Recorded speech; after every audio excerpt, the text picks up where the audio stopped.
Welcome back to clean news Rajasthan. चलिए देखते हैं राजस्थान की 15 फटाफट बड़ी खबरों को। किसानों को 30% ज्यादा मुआवजा मिलेगा, छात्राओं को स्कूटी। राजस्थान के उप मुख्यमंत्री दिया कुमारी ने घोषणा की है 2027 तक किसानों को दिन में बिजली मिलेगी। इसके साथ ही बिजली की ट्रांसमिशन लाइन के लिए उन्हें 30% ज्यादा मुआवजा मिलेगा। राजस्थान सरकार 1000 गांव को डामर सड़क से जोड़ने, इसके साथ ही 2027 तक किसानों को दिन में बिजली देने, बाड़मेर जिले में 48 करोड़ की लागत से भारत पाक सीमा चौकियों तक सड़कें बनाने के साथ बिजली की ट्रांसमिशन लाइन के नीचे आने वाले किसानों की जमीनों को डीएलसी की दर से 30% ज्यादा मुआवजा देने की घोषणा की। किरोड़ी लाल मीणा की जनसुनवाई में अचानक पहुंचे सांसद हरीश मीणा। क्षेत्रीय विधायक डॉक्टर किरोड़ी लाल मीणा ने बुधवार को सर्किट हाउस में जनसुनवाई की। जनसुनवाई के दौरान अचानक टोंक सवाई माधोपुर सांसद हरीश मीणा डॉक्टर किरोड़ी लाल मीणा से मिलने सर्किट हाउस पहुंच गए। इस दौरान सांसद ने किरोड़ी लाल मीणा की जनसुनवाई में आए लोगों से उनकी जन समस्याओं को सुना और कहा कि हम दोनों लोगों के लिए मिलकर काम करेंगे। क्षेत्र के विकास के लिए लोगों की समस्याओं को मुख्यमंत्री भजन लाल शर्मा के समक्ष रखेंगे। दोनों नेताओं ने जनसुनवाई के दौरान गाड़ियां लोहारों की जन समस्याओं को सुना और हर संभव मदद का भरोसा दिलाया। हरीश मीणा ने लोगों से कहा कि डॉक्टर किरोड़ी और वेखो साथ मिलकर लोगों की समस्याओं के समाधान के लिए संघर्ष करेंगे। बीजेपी की बड़ी बैठक में पहुंचे किरोड़ी लाल मीणा, संकेत साफ, पार्टी से नाराजगी नहीं। दौसा भाजपा जिला कार्य समिति की बैठक को संबोधित करते हुए भाजपा प्रदेश अध्यक्ष सीपी जोशी और डिप्टी सीएम प्रेमचंद्र बैरवा दौसा पहुंचे, जहां दौसा शहर में उनका बीजेपी कार्यकर्ताओं ने भव्य स्वागत किया। शहर में स्वागत के लिए दर्जनों तोरण द्वार लगाए गए तो वहीं पूरा शहर भाजपा के बैनर पोस्ट से पाट दिया गया। इस दौरान सीपी जोशी ने मीडिया से मुखातिब होते हुए कहा कि दौसा से लोकसभा चुनाव भाजपा इसलिए हारी क्योंकि कांग्रेसियों ने मतदाताओं को झूठ बोलकर भ्रमित किया, लेकिन विधानसभा चुनाव में अब भाजपा ही जीतेगी। केंद्रीय मंत्री शेखावत ने कांग्रेस पर कसा तंज। केंद्रीय पर्यटन एवं संस्कृति मंत्री गजेंद्र सिंह शेखावत बुधवार को सीकर दौरे पर रहे। इस दौरान उन्होंने बहुधाम स्थित कई कार्यक्रमों में शिरकत की। उन्होंने मीडिया से बातचीत करते हुए कहा कि पिछले 10 वर्षों में पीएम मोदी ने देश के आत्मसम्मान को बढ़ाने का काम किया है। कांग्रेस पर प्रहार करते हुए पिछली कांग्रेस सरकार अज्ञातवास में पूरे समय होटलों में बंद रही थी। उन्होंने कहा कि पीसीसी चीफ रहे पायलट और मुख्यमंत्री रहे गहलोत के बीच मनमुटाव के चलते पूरे समय कांग्रेस सरकार होटलों में रही। ऐसे में कांग्रेस प्रदेश अध्यक्ष गोविंद डोटासरा को चाहिए, जिनके घर शीशे के होते हैं, वे दूसरों के घर पर पत्थर नहीं उछालते। किरोड़ी लाल मीणा ने इस्तीफे के बाद हाईकमान के बुलावे का इंतजार कर रहे। राजस्थान की सियासत में किरोड़ी लाल मीणा ने इस्तीफे के सस्पेंस बना रखा है। मंत्री पद से इस्तीफा देने के बाद मीणा हाईकमान के बुलावे का इंतजार कर रहे हैं। इसलिए माना जा रहा है कि वे इस्तीफे देकर बुरे फंस गए हैं। इस्तीफे के बाद पहली बार अपने विधानसभा क्षेत्र सवाई माधोपुर पहुंचकर उन्होंने कहा कि वे जब हाईकमान उन्हें दिल्ली बुलाएगा तब वे ही दिल्ली जाएंगे। अब जलवायु परिवर्तन की अनदेखी करना खतरनाक। निश्चित ही जलवायु परिवर्तन अपने डरावने संस्करण में आ चुका है, जिसके कारण लोगों का जीवन संकट में है। वर्ल्ड इकोनॉमिक फोरम की फरवरी 2000 में प्रकाशित report quantifying the impact of the climate change on human health बताती है कि जलवायु परिवर्तन के कारण लगभग 1.5 करोड़ लोगों के जीवन को क्षति पहुंची है। भविष्य में ऐसी बीमारियां भी जल्दी दस्तक दे सकती हैं, जिनकी कल्पना करना सहज नहीं है। कोटा कोचिंग को लगा जोर का झटका, छात्र घटने के साथ चरमराई इकोनॉमी। मेडिकल और इंजीनियरिंग एंट्रेंस की कोचिंग के लिए कोटा प्रसिद्ध है। यहाँ से सफलता का आंकड़ा भी काफी ज्यादा है, लेकिन बीते समय से कोचिंग स्टूडेंट के सुसाइड और यहाँ के संस्थानों में दूसरे शहरों से भी अपनी ब्रांच खोलती है, जिसका असर कोटा की अर्थव्यवस्था पर भी नजर आने लगा है।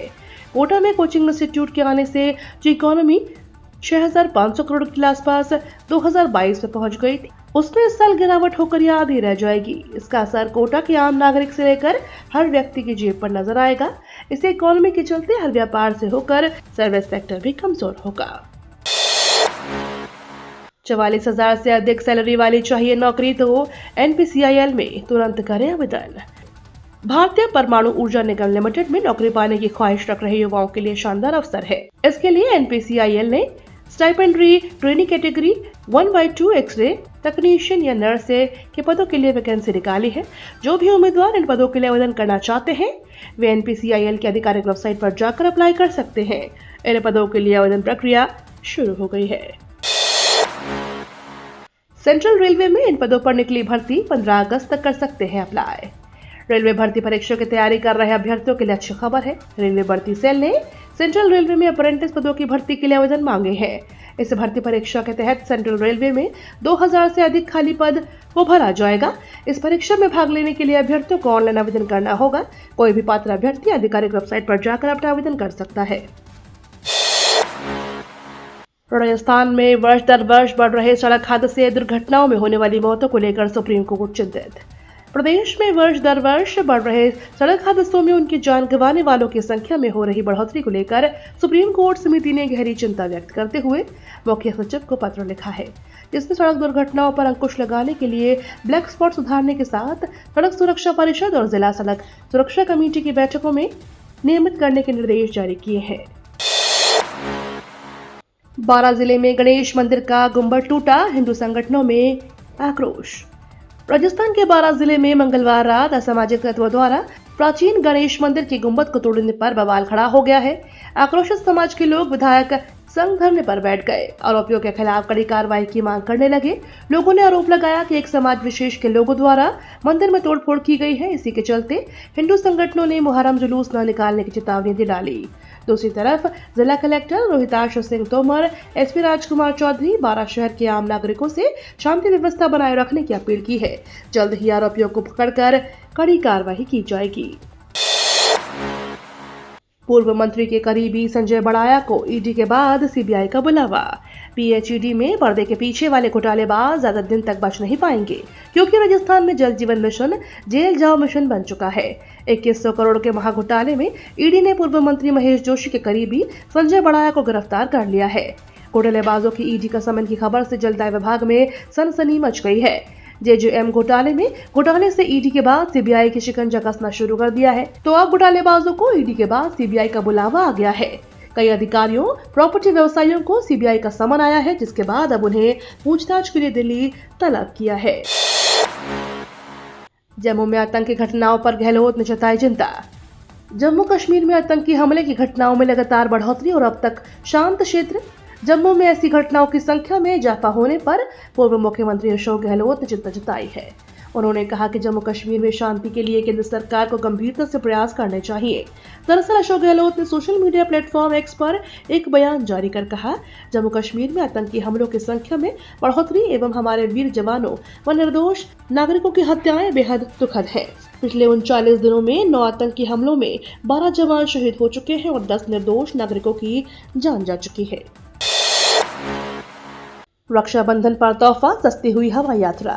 19 अगस्त को रक्षाबंधन है और इससे पहले शनिवार या रविवार को जो लोग अपने के बीच पहुंचकर त्योहार मनाना चाहते हैं, उनके लिए इस बार हवाई यात्रा काफी सस्ती रहने वाली है। दरअसल इन दिनों फ्लाइट्स में अपेक्षाकृत रूप से यात्री भार की कमी है। इसी के चलते एयरलाइंस ने हवाई यात्रा की दरें भी कम कर रखी हैं। यह कमी रक्षाबंधन के त्योहार पर भी बनी रहने की उम्मीद है। चूंकि रक्षाबंधन में 1 माह का समय बाकी है, यदि ऐसे में तुरंत फ्लाइट बुक की जाए तो काफी कम किराए में हवाई यात्रा की जा सकती है। समुद्र में डूबा जहाज, 13 भारतीय समेत 16 क्रू मेंबर्स लापता। ओमान के पास समुद्र में लगभग 117 मीटर लंबा तेल का जहाज डूब गया है। इस जहाज पर कुल 16 लोग सवार थे, जिसमें से 13 भारतीय और 3 श्रीलंकाई नागरिक हैं और सभी लापता हैं। बताया जा रहा है कि ये जहाज यमन की ओर जा रहा था, तभी दुक्म बंदरगाह के पास पलट गया। समुद्री सुरक्षा केंद्र ने बताया कि राहत बचाव कार्य जरूरी दिशा निर्देशों के मुताबिक छानबीन शुरू कर दी गई है। ये तो थी राजस्थान की बड़ी खबरें। रोजाना सबसे पहले अपडेट पाने के लिए क्लीन न्यूज राजस्थान को अभी सब्सक्राइब करें।